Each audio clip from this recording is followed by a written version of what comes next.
अस्सलाम वालेकुम and welcome. Next topic is standard atmospheric pressure. अब ये जो हमने पहले प्रेशर डिस्कस किया था वो तो सिंपल वैसे ही प्रेशर था। अब ये है एटमॉस्फेरिक प्रेशर, मतलब वो वाला प्रेशर जिसमें जो हम चेक करते हैं सी लेवल पर। सी लेवल पे जो हम प्रेशर जो है वो चेक करते हैं उसको हम कहते हैं स्टैंडर्ड एटमॉस्फेरिक प्रेशर।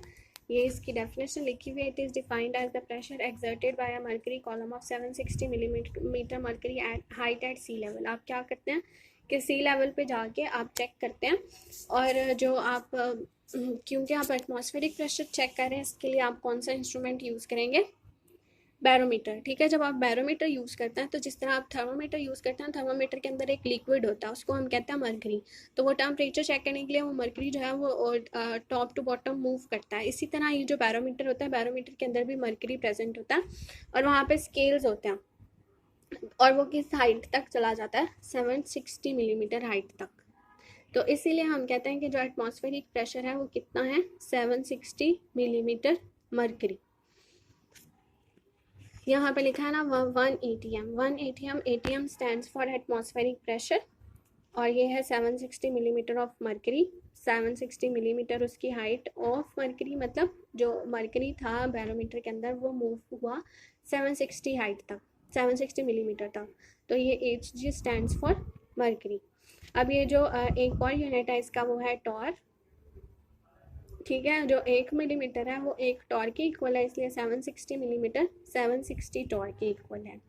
और फिर उसके बाद अगर हम इसको पास्कल में कन्वर्ट करेंगे या न्यूटन मीटर और पास्कल, क्योंकि दोनों एक दूसरे के इक्वल होते हैं तो उनकी वैल्यू क्या आ जाएगी? सेम। तो इसलिए आप कह सकते हैं एक जो ATM है वो 760 मिलीमीटर मर्करी या 760 टॉर के इक्वल होता है और 10, 13, 25 न्यूटन मीटर और पास्कल के इक्वल होता है।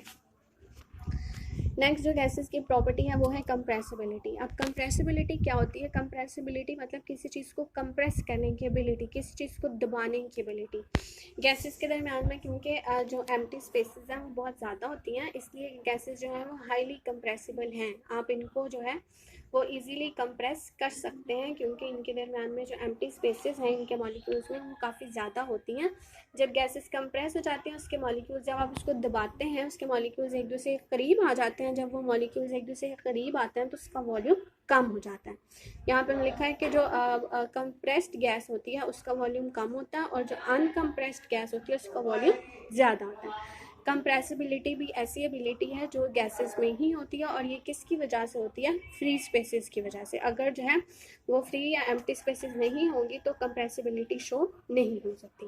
नेक्स्ट प्रॉपर्टी है मोबिलिटी। मोबिलिटी जो है ये हम कहते हैं मूवमेंट को। गैस के जो पार्टिकल्स हैं वो हमेशा कॉन्टिन्यूस स्टेट ऑफ मोशन में ही रहते हैं, वो एक जगह से दूसरी जगह आसानी से मूव कर सकते हैं।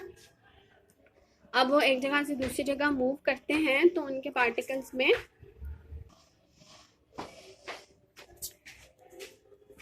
एनर्जी जो है वो दो तरह की होती है।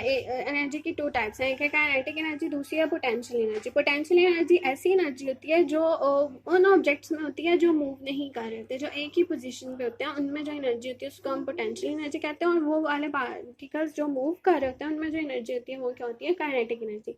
अब क्योंकि गैस के मॉलिक्यूल जो हैं वो मूव करते रहते हैं हर वक्त, तो फिर उनके दरम्यान में जो एनर्जी होगी वो कौन सी होगी? Kinetic energy. और इसमें जो काइनेटिक एनर्जी है उसकी वैल्यू काफ़ी ज़्यादा हाई होगी क्योंकि गैस के मॉलिक्यूल्स कॉन्टिन्यूस मोशन में रहते हैं, वो कभी भी रुकते नहीं हैं, वो एक जगह से दूसरी जगह मूव करते रहते हैं।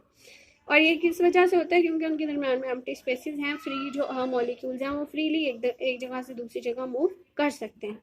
यही जो मोबिलिटी है ये रैंडम मोशन है, इसी की वजह से जो मॉलिक्यूल्स हैं वो आपस में मिक्सअप होकर एक होमोजीनियस मिक्सचर बना लेते हैं। मतलब गैसेज और गैसेज ही एक दूसरे के साथ मिक्स होंगी। आप ये नहीं कह सकते कि गैसेज जो है वो लिक्विड या सॉलिड्स के साथ मिक्स हो जाएंगी।